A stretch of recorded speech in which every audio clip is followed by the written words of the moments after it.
वहीं दूसरी तरफ रुद्र जब कमरे में आता है तो अन्या वॉशरूम में होती है। रुद्र भी भागकर उसके पास जाता है। फिर कुछ पल में अन्या को अपनी बाहों में लिए कमरे में आता है और बेड पर उसे बिठाते हुए खुद उसके पास बैठ अन्या को नींबू पानी का गिलास देते हुए फिक्र भरी आवाज़ में कहता है, तुम ठीक हो वाइफी? अन्या एक दो घूंट पिए नींबू पानी पीती है और ग्लास वापस उसे देते हुए बस हल्का सा हाँ में सिर हिलाती है। ये देख रुद्र गिलास साइड में रख अन्या के करीब बढ़ता है और उसका सिर अपने सीने पर रखते हुए अपने हल्के हाथों से उसके सिर को सहलाते हुए कहता है, थैंक गॉड, मैं तो एक पल तुम्हें यूँ देखकर डर ही गया था। तुम पक्का ठीक हो ना? अगर ज़रा सा भी ऐसा वैसा लग रहा है तो वापस हॉस्पिटल चल सकते हैं या मैं डॉक्टर को कॉल करके यहीं बुला लेता हूँ।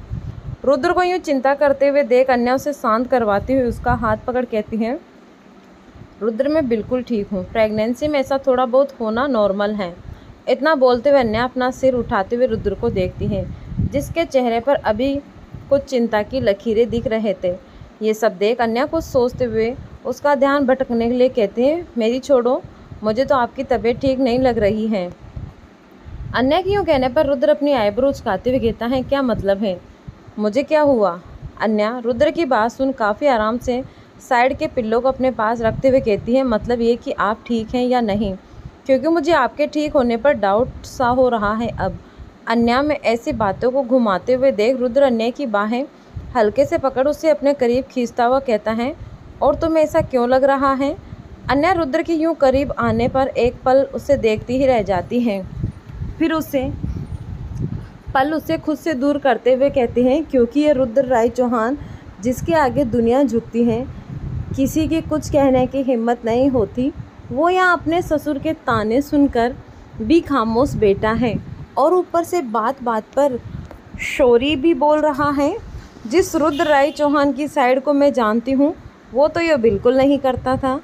इतना बोलते हुए अन्या से बेड से उठते हुए जाने लगती है तो रुद्र झटके से अन्या का हाथ पकड़ उसे अपनी गोद में बिठाए अपनी बाहों में जकड़ लेता है। अन्या उसके ऐसे करने पर एक पल के लिए शौक हो जाती है, पर जब उसकी निगाहें रुद्र की काली गहरी निगाहों से टकराती हैं तो अन्या के शरीर में एक झुंझाहट सी होने लगती है। वो जल्दी से झटकते हुए कहती हैं, रुद्र ये आप क्या कर रहे हैं? छोड़िए मुझे। रुद्र बिना कुछ कहे बस उसे यूं देखते रहता है, न ही छोड़ता है। अन्या एक पल कोशिश कर समझ जाती है कि वो जीत नहीं सकती तो वो भी खामोश हो जाती है। तभी उसके कानों के करीब एक सैड स्टिफ सी वॉइस पड़ती है, वाइपी तुम अब तक उस रुद्र राय चौहान के उस साइड की भी अनजान हो जो अपनी बीवी से बहुत प्यार करता है। वो उसे वापस अपने साथ पाने के लिए अगर किसी को झुका भी सकता है तो किसी के आगे झुक भी सकता है। रुद्र आवाज़ इस वक्त यूँ थी कि अन्या का दिल की धड़कनें बेकाबू हो चली थी और साथ ही एक पल उसकी आंखें भी खुद ब खुद बंद हो चुकी थी। पर उसके अल्फाजों में एहसास लिए अन्या अपनी आंखें खोल उसकी तरफ देख कहती हैं, आप ये क्यों कह रहे हैं? वापस चले जाइए। आपको क्या लगता है ये सब आसान है मेरे लिए? पापा का यूँ बार बार आपको सुनाना आपको क्या लगता है मुझे अच्छा लग रहा है? प्लीज़ रुद्र, हम सबके लिए अपने लिए ये मुश्किल क्यों कर रहे? वापस चले जाइए। इतना बोलते हुए अन्या की आंखों में नमी आ जाती है तो रुद्र जल्दी से उसकी आंखों में के आंसुओं को अपनी उंगलियों से पोंछते हुए कहता है, नहीं, कभी नहीं। अगर जाना होता वाइफी तो तुम्हें अपने साथ ज़बरदस्ती उठाकर कब का वापस चला जाता, पर मैं इस बार कोई गलती नहीं करना चाहता। मैं अपनी सारी गलतियों की माफ़ी मांगना चाहता हूँ तुमसे, तुम्हारे पापा से, मॉम से, सबसे। जानता हूँ ये तुम्हारे लिए आसान नहीं होगा, पर रुद्र राय चौहान ने हारना नहीं सीखा है। अन्या रुद्र की जिद देख गुस्से में कुछ आ जाती है और झट से उसकी बाहों से उड़ते हुए कहती हैं, ये आप और आपकी जिद हर बार नहीं जीत सकती। आप वापस चले क्यों नहीं जाते? क्यों जिद लिए बैठे हैं? आपको क्या लगता है आप यहाँ रहकर मुझे टाइम पर दवाई देकर मेरा ख्याल रखकर सब पहले जैसा ठीक कर देंगे? रुद्र इतना आसान नहीं होगा सब। हमारे रिश्ते ने प्यार से पहले भरोसा खोया है जो इतनी आसानी से वापस नहीं मिलता। अन्या को यूँ गुस्से में भी आंसू लिए देख रुद्र बेचैन सा हो जाता है और जल्दी से बेड से खड़ा हुआ अन्य के पास बढ़ते हुए अपनी बाहें उठाए कहता है, वाइफी मैं जानता हूँ मैंने बहुत गलती कर दी, पर मेरी बात सुनना, एक बार मुझे समझने का मौका तो दो। अन्य उसकी बातों की रोकते हुए आंसू भरी निगाहों से कहती है, क्यों रुद्र, बार मैं ही क्यों समझूं हर बार? क्या रिश्ते में सिर्फ मैं ही थी, आप नहीं थे? जब रिश्ता हम दोनों का था तो हर बार मैं ही क्यों समझूं और मैं ही क्यों संभलूं? आप तो हर वक्त सिर्फ खुद ही फैसले करते हैं, चाहे जोड़ने का हो या तोड़ने का। मैं कहाँ हूँ? अन्य की बात सुन रुद्र अंदर से जैसे टूट सा गया। वो दर्द, वो आंसू को बर्दाश्त नहीं कर पा रहा था, पर वो दर्द दिए हुए भी उसके ही थे, इसीलिए अब मरहम भी अब उसे ही बनना था। इतना बोल अन्य सुबकने लगती है तो रुद्र जल्दी से आगे बढ़ उसे अपने सीने से लगा लेता है और उसे टाइट हग करते हुए कहता है, तुम मेरे दिल में हो वाइफी। सॉरी, मैंने जो भी किया मैं वो सब तो नहीं कर सकता, पर बस तुमसे एक मौका चाहता हूँ ताकि आगे मैं ठीक कर सकूँ। प्लीज़ वाइफी, मुझे बस एक मौका दे दो प्लीज़। अन्या उसकी बात सुनकर उससे दूर होते हुए अपना सिर नामे हिलाती हुई कहती है, नहीं। फिर अपना हाथ दिल पर रखे कहती है, आपको पता है मेरा दिल अब डरता है कि अगर आपने उसे दोबारा अकेला छोड़ दिया तो ये क्या करेगा? तो आप ही बोलो, मैं कैसे भरोसा करूँ आपका? रुद्र अन्य की बात सुन आगे बढ़ उसके दिल पर रखे, उसके हाथ पर अपना हाथ रखे उसके करीब आता है और उसकी आंखों में दर्द, पछतावा और साथ ही मोहब्बत और भरोसा लिए कहता है, प्यार से वाइफी। डर वहाँ होता है जहाँ प्यार नहीं होता, पर तुम्हारे इस दिल में सिर्फ मोहब्बत होनी चाहिए, डर नहीं। मैं तुमसे बहुत प्यार करता हूँ। I love you, I really love you. इतना बोलते हुए रुद्र अन्या का हाथ कसकर अपने हाथों में थामे उसकी आंखों में आंखें डाल कहता है, जानता हूँ पास्ट की गलतियाँ भूलना इतना आसान नहीं, पर मैं हार नहीं मानूंगा। तुम्हारा भरोसा और अपनी मोहब्बत में दोबारा हासिल करके रहूँगा, चाहे कितना भी वक्त लगे। पास्ट में मैं अपने गिल्ट में शायद इतना डूब गया था कि मैं तुम्हें बिना सोचे समझे खुद से दूर कर दिया। मुझे खुद पे इतना गुस्सा आ रहा था कि मैं तुमसे अपने वादे तक को निभा नहीं पाया। उस वक्त मैं सच में कुछ नहीं कर समझ पा रहा था, ना दिव्यंका का जाल, ना कुछ, क्योंकि 3 साल पहले का हादसा मैं भुला नहीं पाया था। मेरे लिए मेरी लाइफ की वो सबसे बड़ी गलती थी। इतना बोलते हुए रुद्र एक पल रुकता है और अन्य की आंखों में बस देखता हुआ अपने कदम उसकी ओर कर बढ़ाते हुए उसके गालों पर हाथ रख अपनी उंगलियों से सहलाते हुए प्यार से कहता है, पर अब शायद लगता है वो मेरी ज़िंदगी की सबसे प्यारी गलती थी, जिसका मुझे कोई गिल्ट नहीं, क्योंकि वो मुझे तुमसे अनजाने में ही सही लेकिन तुम्हें हमेशा के लिए मेरा बना दिया। इतना बोलते हुए रुद्र अपना हाथ अन्य के गालों से हटाकर उसके पेट पर रखता है और जैसे अपने पहले बच्चे को याद कर अपने होने वाले बच्चे को महसूस करते हुए कहता है, सॉरी जूनियर चौहान, पहले डैडी आपको बचा नहीं पाए और ना आपकी मम्मा के पास आए, लेकिन इस बार ऐसा नहीं होगा। डैडी आपके और मम्मा के पास रहेंगे हमेशा और आपको कुछ नहीं होने देंगे। आप बस अपनी मम्मा से ये कहना कि आपके डैडी को बस एक मौका दे दे प्लीज़। इतना बोलते रुद्र अपनी निगाहें अन्य पे ले जाता है, जो अपनी आंखों के आंसू को बहने से पहले जैसे रोक उसे देख रही थी, पर रुद्र के अपने पहले बच्चे से माफ़ी मांगते देख अन्या को तो वो सारे पल याद आने लगे जब वो सच में बहुत अकेली थी। उस वक्त रुद्र आगे कुछ कह पाता या कर पाता, अन्या उसे जैसे मुंह फेर तेजी से कमरे से बाहर निकल जाती हैं, जिसे देख रुद्र कुछ नहीं कर पाता। रुद्र अन्या के जाने के बाद अपने हवा में उठते हुए हाथों को वापस खींच खुद से कहता है, जानता हूँ वाइफी ये आसान नहीं होगा, पर मैं हार नहीं मानूंगा।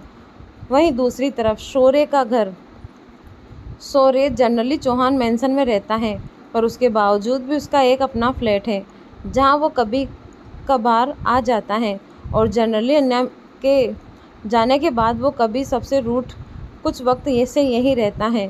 शौर्य काफ़ी आराम से अपना मूड लाइट करने और रिलैक्स होने के लिए अपने घर में ही लाउड म्यूजिक में जिम कर रहा था कि तभी उसके कानों में तेज डोरबेल बजने की आवाज़ आती है, जिसे देख शौर्य एक नज़र घड़ी को देखता है जो अभी रात के 11 बजा रहे थे, जिसे देख शौर्य की भौहें तन जाती हैं।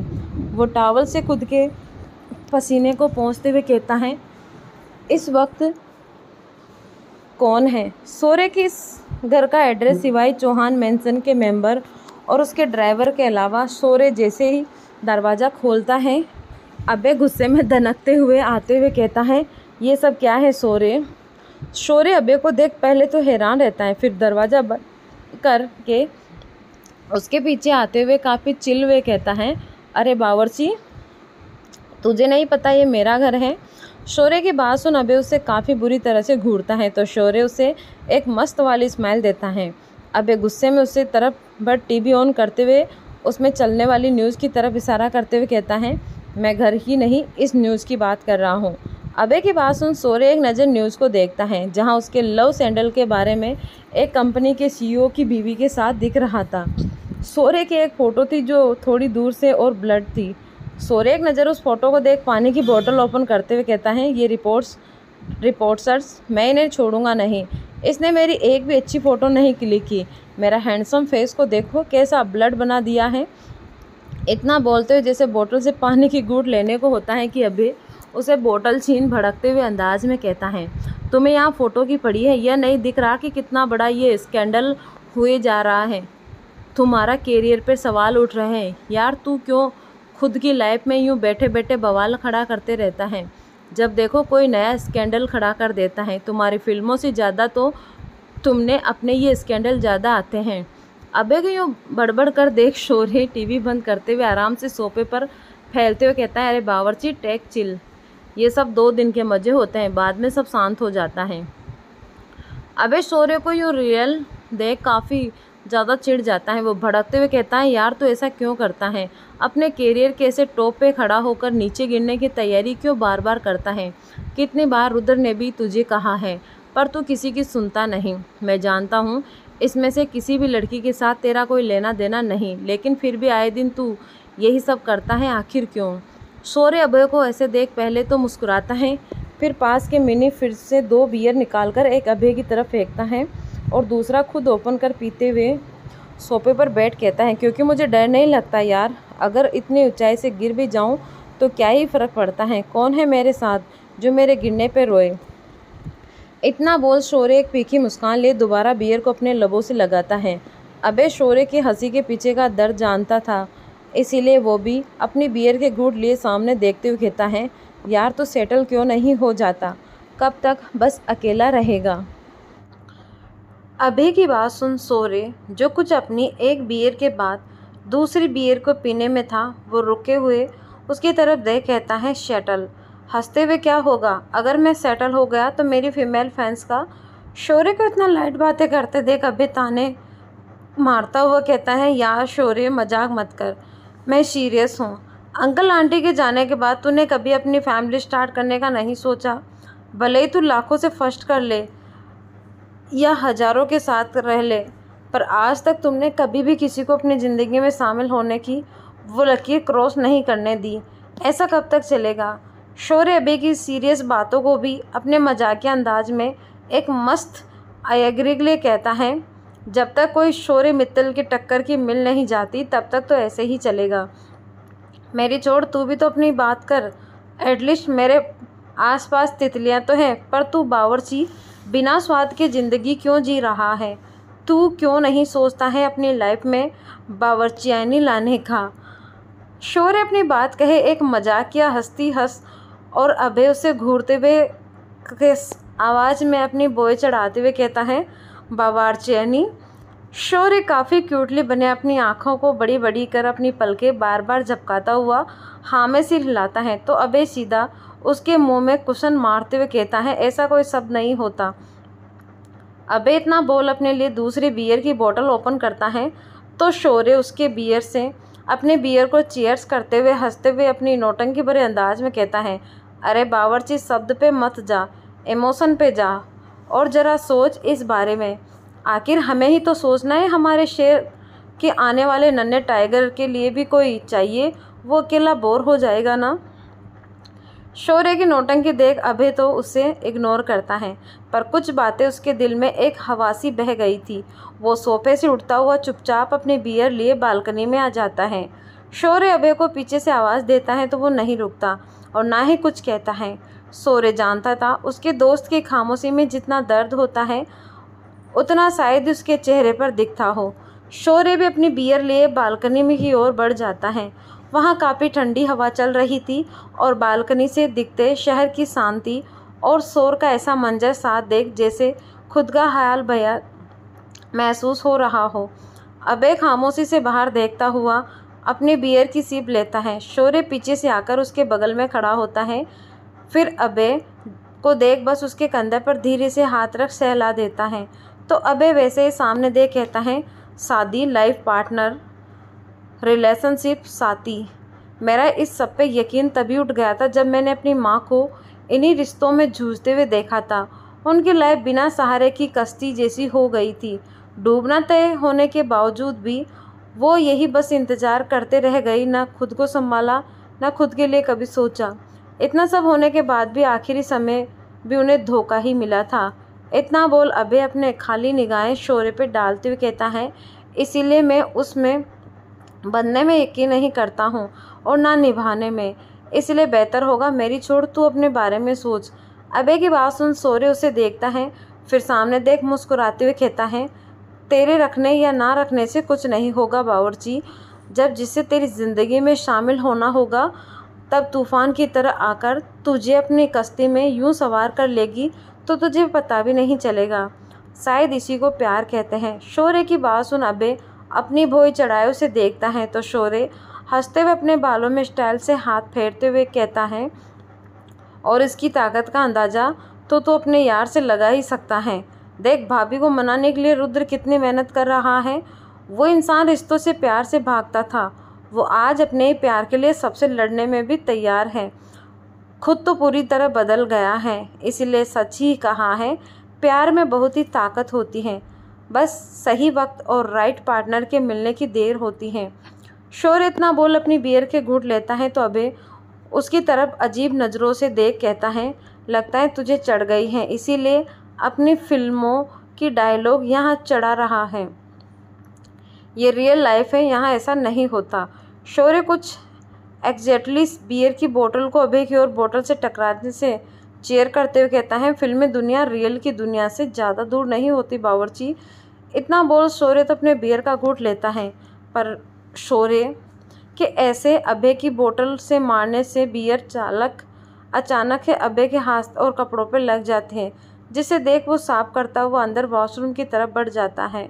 शौर्य भी वापस हॉल में आए अपने बियर की तीसरी बोतल खोलता है।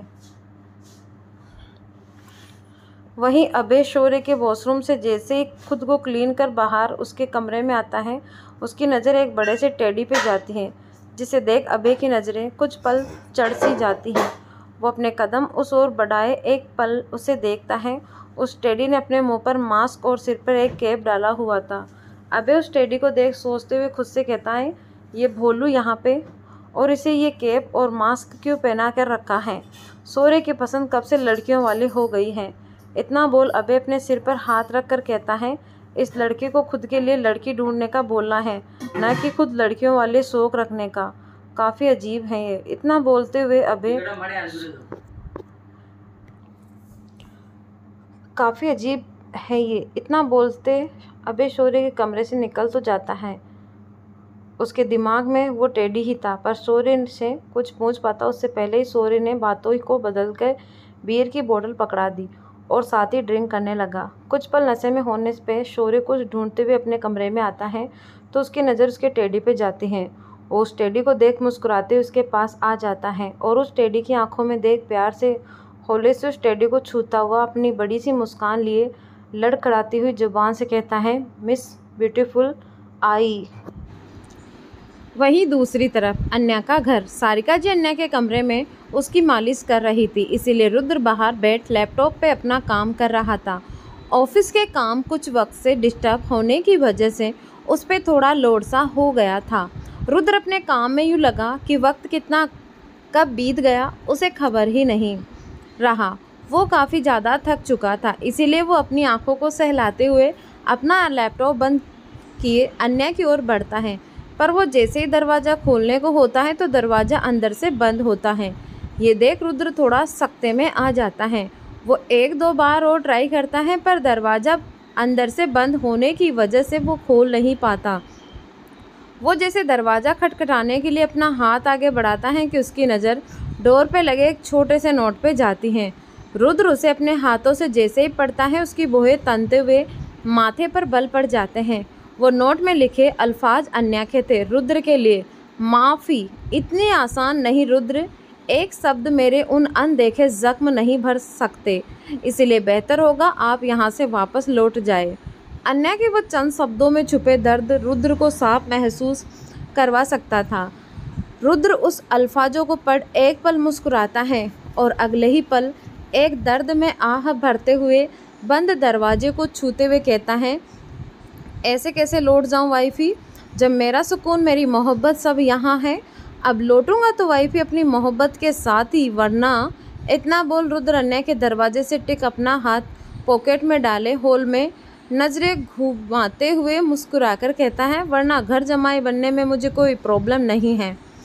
उससे वो भी पल याद आते हैं जब कभी उसने अन्या को अपने कमरे से निकाला था और आज अन्या ने उसने कभी नहीं सोचा कि वो पल वो भी जिएगा, वो भी ऐसे। रुद्र मन ही मन ये सारी बातें सोच हल्का मुस्कुरा देता है।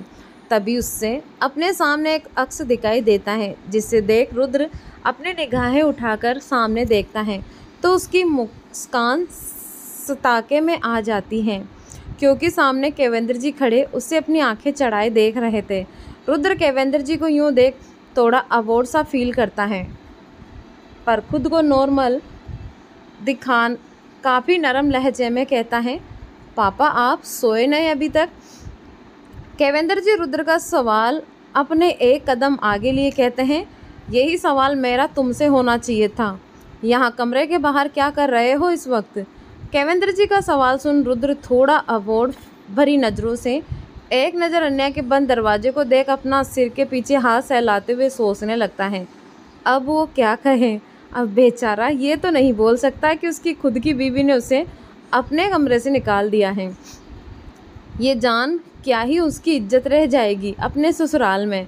रुद्र अपनी सोच में ही डूबे हुए कुछ कह पाता उससे पहले ही सारिका भी उनके पास आते हुए रुद्र से कहती हैं, अरे दामाद जी आप बाहर क्या कर रहे हैं इस वक्त, आप सोए नहीं। सारिका जी इतना ही बोल रुद्र की निगाहों को परखते हुए दरवाजे की तरफ बढ़ते हुए कहती हैं, अन्या ने दरवाज़ा बंद कर लिया क्या, रुकिए मैं अभी उससे बात करती हूँ। सारिका जी को दरवाजे की तरफ बढ़ते हुए देख रुद्र उनके सामने आए उन्हें रोकते हुए कहता है, नहीं मोम वो आप रहने दें, मैं देख लूँगा, वैसे भी वो मुझे नाराज़ हैं तो मुझे ही मनाने का मौका दे। रुद्र की बातें सुन सारिका जी असमंजस में उसे और बंद दरवाजे को एक नज़र देखती हैं, फिर कुछ सोच जैसे कुछ कहने को होती हैं कि केवेंद्र जी उसके कंधे पर अपना हाथ रख उसे रोकते हुए कहते हैं, सारिका रहने दो, इतनी रात को अन्या को जगाना भी ठीक नहीं है। फिर रुद्र की आंखों में एटीट्यूड भरी टेढ़ी मुस्कान के साथ कहते हैं, और वैसे भी दामाद जी ने कहा ना ये देख लेंगे, तो तुम चिंता मत करो। सारिका जी केवेंद्र जी की बात सुन उसकी तरफ चिंता भरी नज़रों से देख कहती हैं, अरे कैसे चिंता नहीं करूं, अब दामाद जी आज अपने ससुराल में पहली रात यहाँ क्या तारों के साथ गुजारेंगे। गेस्ट रूम में तो पाइप में लीकेज होने की वजह से वहाँ सेलिंग पड़ चुका है, और हमारे कमरे में तो वो कहाँ सोएंगे। अब आप ही बताइए, क्या वो अन्या को ऐसे नहीं करना चाहिए था, ये बचकानी हरकतें क्या शोभा देती हैं उससे। सारिका जी एक ही सुर में बोले ही जा रही थी कि केवेंद्र उन्हें शांत करवाते हुए कहते हैं, अरे भगवान आप बेकार में चिंता कर रही हैं, अब हमारा दामाद कोई आम इंसान थोड़ी है, जब उसने कहा है वो देख लेगा तो ज़रूर कुछ सोच के ही कहा होगा कि उससे रात कहाँ गुजारनी है, बाहर तारों के साथ या अपने घर लौटकर। केवेंद्र जी अपनी निगाहें उठाकर रुद्र को एक एटीट्यूड के साथ अपनी न दिखने वाली मुस्कान लिए पूछते हैं, क्यों दामाद जी सही कहा ना। रुद्र उसकी बातों में छुपे अंदाज का मतलब बखूबी समझ रहा था कि उसके ससुर को भी उसकी ये भटकती रातें देख मज़ा आ रहा था, इसीलिए रुद्र भी ज़बरदस्ती की मुस्कान लिए कहता है, हाँ बिल्कुल मोम आप चिंता मत करें, मैं सोफे पर ही सो जाऊंगा, ये कोई बड़ी बात नहीं है। केवेंद्र रुद्र की बात सुन हाँ में सिर हिला सारिका जी को देख कहते हैं, देखा दामाद जी ने कहा ना बड़ी बात नहीं है। सारिका जी रुद्र की बात सुन परेशान हुई थी, पर केवेंद्र जी का अंदाज़ा देख उन्हें हल्का गुस्सा भी आ रहा था। वो थोड़े भड़कते हुए उन्हें देख कहती हैं, ऐसे कैसे बड़ी बात नहीं है, दामाद जी सोफे पे कैसे यहाँ बाहर सो सकते हैं। हम एक काम करते हैं, दामाद जी आप हमारे कमरे में सो जाइए, हम दोनों बाहर यहाँ गद्दा लगाकर सो जाते हैं। रुद्र सारिका जी की बात सुन नामे सिर हिलाए मना करता है कि केवेंद्र जी अपने हाथ खड़े कर मुँह बनाते हुए कहते हैं, नहीं, मुझे कमरे में ही नींद आती है, मैं वहीं सोऊंगा। आपके दामाद को अगर ज़्यादा ही दिक्कतें हो रही हैं तो वो अपने महल वापस लौट सकते हैं, पर मैं अपने कमरे में सोऊंगा। इतना बोल केवेंद्र जी बिना सारिका जी की एक भी बात सुने वहाँ से अपने कमरे में चले जाते हैं। सारिका जी पहले तो केवेंद्र जी का अंदाज़ा देख हैरान रह जाती हैं, पर वो उन्हें कुछ बोल पाती, वो वहाँ से जा चुके थे। सारिका जी को तो समझ नहीं आ रहा था कि वो क्या करें, क्योंकि रुद्र के सामने वो कुछ शर्मिंदा सी महसूस कर रही थी। वो केवेंद्र जी से बात करने का बोल अपने कमरे की तरफ बढ़ जाती हैं, तो वहीं खड़ा रुद्र ये सब देख अपने माथे को सहलाते हुए खुद से कहता है, वाह रुद्र राय चौहान, क्या किस्मत है तुम्हारी। ऐसा स्वागत शायद ही किसी दामाद का हुआ होगा जो तुम्हारा हो रहा है। स्वागत में ताने, खाने में गुस्से के साथ बीवी की नाराज़गी, और रात में ये हॉल में सोफे का साथ। उफ, लाइफ में कभी शायद मैंने ऐसे कभी अपनी बिजनेस में इतनी मुश्किल फेस किया होगा जितना मुश्किल अपनी बीवी की माफ़ी के लिए है। आखिर हो भी क्यों ना मिसेज अन्या रुद्र राय चौहान की नाराज़गी है, मुश्किल तो होनी ही थी। न जाने रुद्र तुझे अब और क्या क्या देखने को मिलने वाला है। रुद्र खुद से बातें करते हुए अभी आह भरता तो कभी मुस्कुरा देता, लेकिन तभी उसके कंधे पर एक हाथ पड़ता है, जिसे महसूस कर रुद्र जैसे ही अपनी निगाहें साइड करता है कि साहिल कंफ्यूज से एक्सप्रेशन लिए उसके सामने आते हुए कहता है, जीजू आप ठीक हो। रुद्र अपनी निगाहें उचकाते हुए उसके सवाल पे कहता है, क्यों साले साहब, अब तुम्हें मेरे हाल में क्या कमी लग रही है।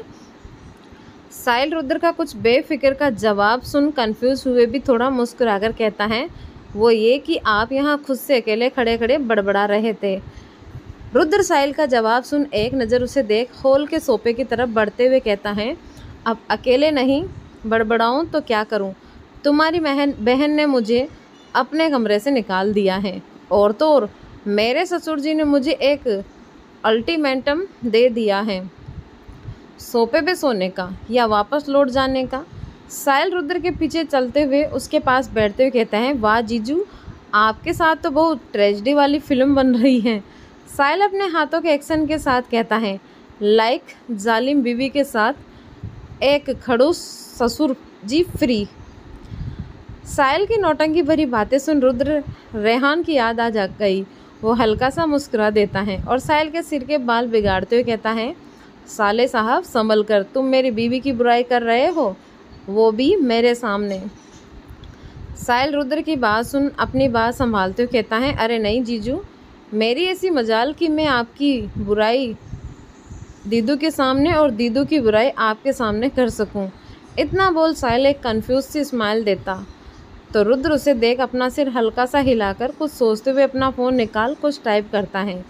साहिल उसे देख कुछ सोचते हुए कहता है, वैसे जीजू आप दीदू से बहुत प्यार करते हो ना।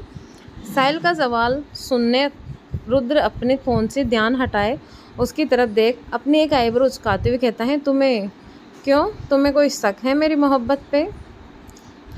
साहिल अपने सवाल को खुद पे सवाल आते देख मुस्कुराकर ना में सिर हिलाए कहता है, अरे नहीं जीजू, ऐसा नहीं है, मेरे पूछने का ये मतलब नहीं था, बस मैं ये जानना चाहता था कि अगर आप दीदू से इतना प्यार करते हो तो आपने उन्हें इस मुश्किल समय पे अकेला क्यों छोड़ दिया।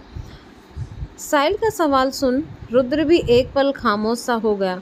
साहिल अपनी निगाहें नीची किए कुछ भावुक स्वर में कहता है, मुझे नहीं पता जीजू आप दोनों के बीच क्या हुआ, और न कभी दीदू और पापा मम्मी मुझे कुछ कहा, मैं बस इतना जानता हूँ कि।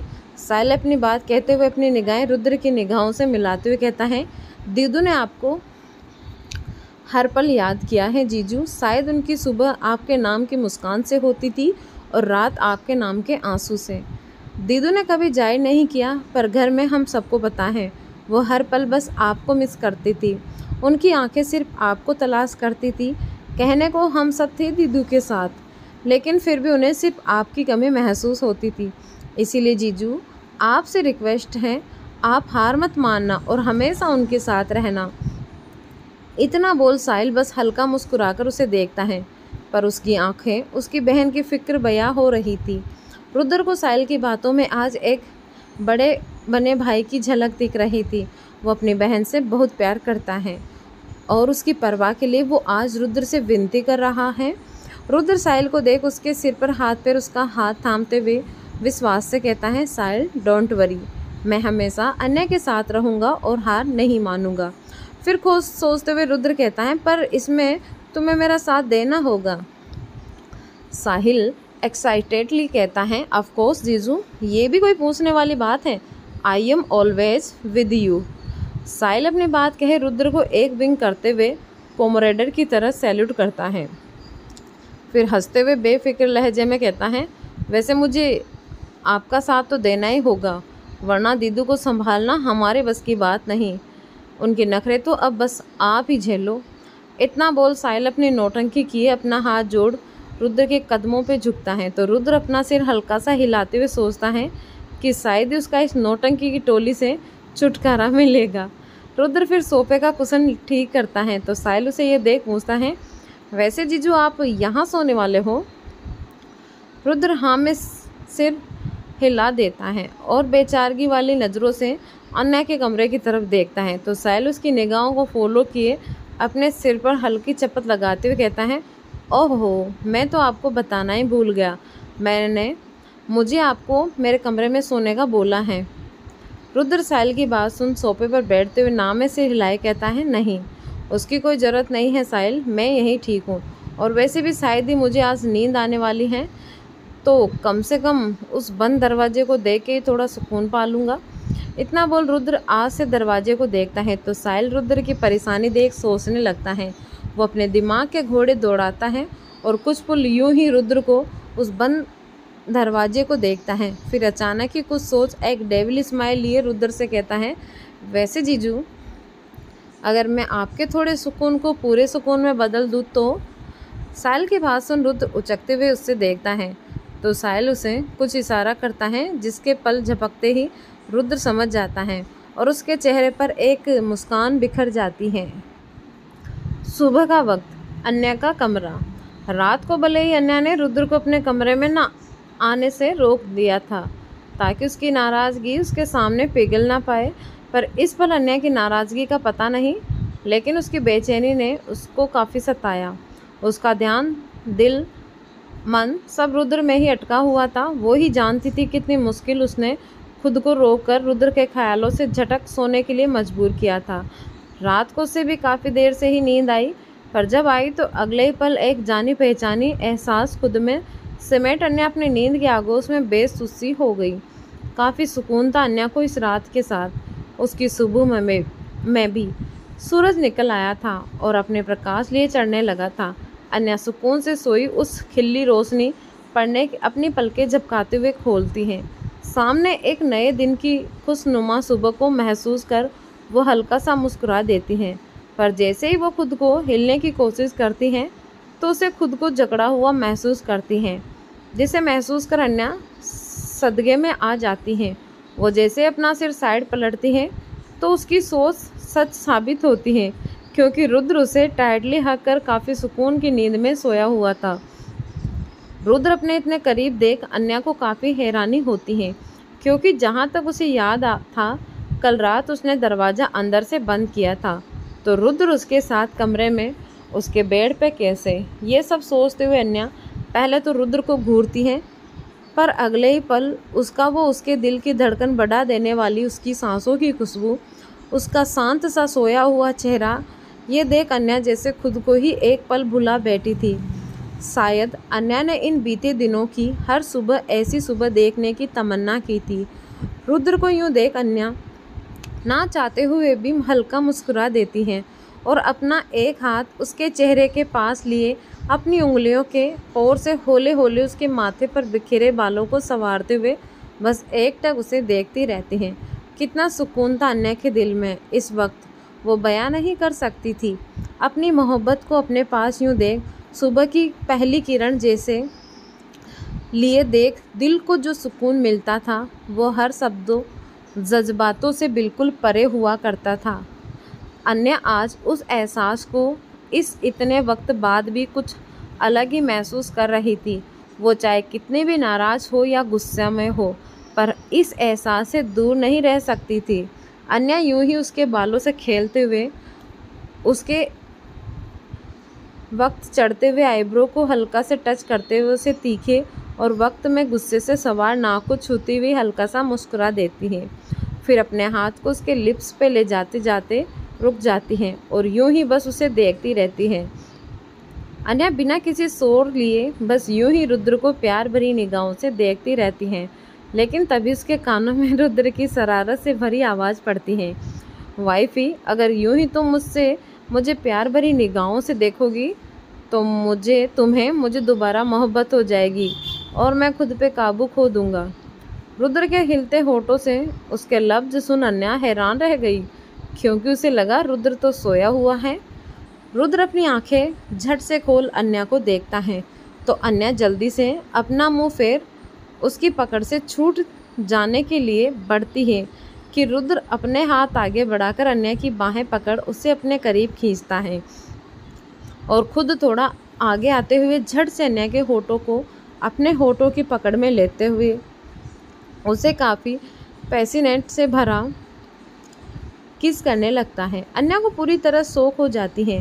रुद्र के अचानक से इस हरकत से उसके पूरे शरीर में एक झुरझुरी सी होने लगी थी। रुद्र काफ़ी पैसिनेट हुए अन्या को चूमे जा रहा था। उसे तो ऐसा लग रहा था कितने जन्मों के बाद वो इस एहसासों में भीग रहा था। अन्या के होठ के एहसास उसके लिए हर वक्त एक नए से एहसास की तरह होते थे। वो काफ़ी जेंटल होने का ट्राई कर रहा था, पर उस अपने अंदर उठ रहे उस एहसासों के समुद्र को काबू नहीं कर पा रहा था, जिसके परिणाम में उसने अन्या के होठों को हल्के से बाइट कर दिया। दर्द के एहसास लिए अन्या जैसे होश में आती हैं और खुद के होठों को रुद्र के होठों के कब्जे से मैं महसूस करती है। वो उससे खुद से दूर करने की कोशिश लिए उसके कंधे पर पुश करती हैं, पर अपनी आधी से ज़्यादा ताकत लगाए पर फिर भी रुद्र के चौटन जैसे शरीर को हिला तक नहीं पाती। रुद्र झटके से अन्या के हाथों को जकड़ बेड पे फुस करते हुए अपने किस को जारी रखता है, जिससे परेशान हुए अन्या चटपटाते हुए रुद्र को अपनी पूरी ताकत से बाइट करती हैं और अपनी पकड़ इस सबसे ढीली पड़ते देख जल्दी से उसे खुद से दूर धक्का देते हुए अपने होठों को अपनी हथेली रखते हुए गुस्से में कहती हैं, रुद्र ये क्या है, आपकी हिम्मत कैसी हुई मुझे किस करने की। रुद्र अन्या का गुस्सा देख काफ़ी आराम से बेड पे अपने हाथों पे अपने सिर को टिकाए, अपने होठों पे प्यार से जीभ फिराए अन्या को शरारत से देख कहता है, तुम्हारा प्रूफ कर रहा हूँ कैसे हुई वाइपी, हिम्मत तो मैं कहो तो करूँ। इतना बोल रुद्र उसे प्यार से देख बढ़ता है तो अन्या उसे खा जाने वाली नज़रों से देखती है। तो रुद्र आगे बढ़ अन्या को अपनी बाहों में वापस लेते हुए प्यार से उसके गालों पे हाथ रख काफ़ी क्यूट बनते हुए कहता है, वाइफी सुबह सुबह गुस्सा नहीं करते, अगर तुम गुस्सा करोगे तो हमारा बेबी क्या सोचेगा कि उसकी मम्मा कितने गुस्से वाली है, डैडी पे हर वक्त गुस्सा करती रहती हैं।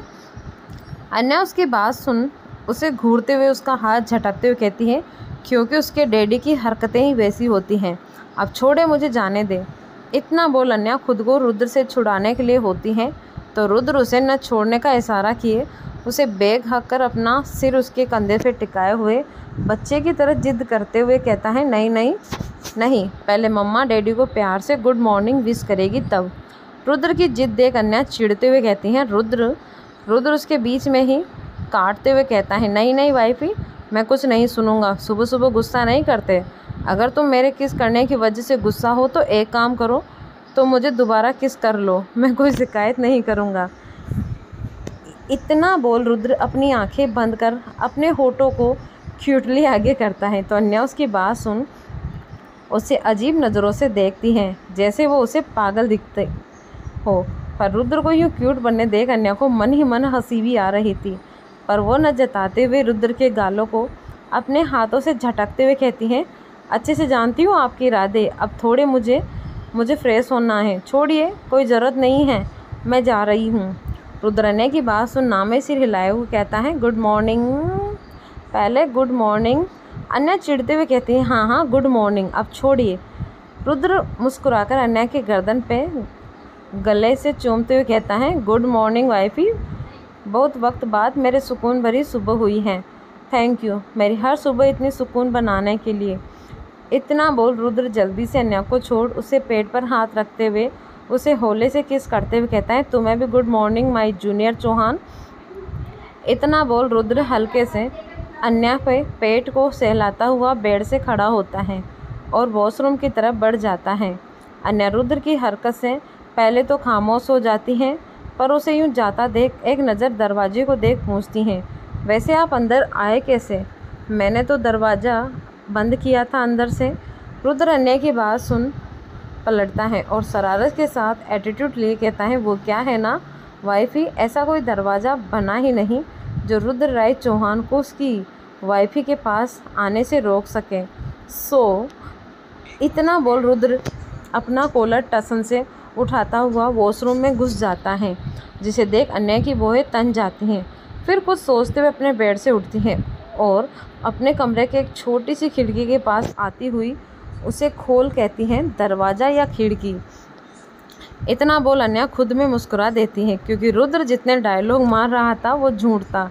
अनन्या समझ चुकी थी रुद्र दरवाजे से नहीं बल्कि उस छोटी सी खिड़की से आया था, जिसका लॉक अगर बाहर से नीचे की तरफ प्रेस होते ही खुल जाता था, जिसका पता रुद्र को किसी ने दिया। ये बात अनन्या अच्छे से जानती थी। कुछ वक्त में अनन्या फ्रेश हुए बाहर आती है।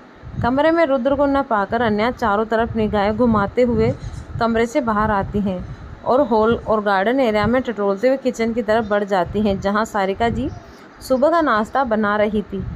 अनन्या को वहां देख उसे जूस का गिलास देते हुए कहती हैं अरे लाडो तू उठ गई आज बड़ी जल्दी। अनन्या जूस लिए कहती हैं हाँ माँ, आज नींद जल्दी पूरी हो गई इसीलिए उठ गई। फिर चारों तरफ नज़रें दौड़ाते हुए कहती हैं वैसे माँ घर में इतनी शांति है, कोई दिख भी नहीं रहा है, मेरा मतलब है पापा कहाँ है? और साहिल वो उठा नहीं अभी तक।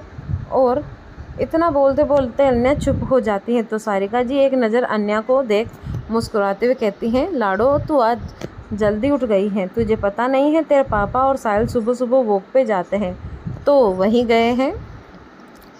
इतना बोल सारिका जी अपने कामों में लग जाती हैं तो अनन्या वापस से घर में निगाहें फिराते हुए कुछ हिचक लिए कहती है माँ और वो मतलब वो कहाँ है?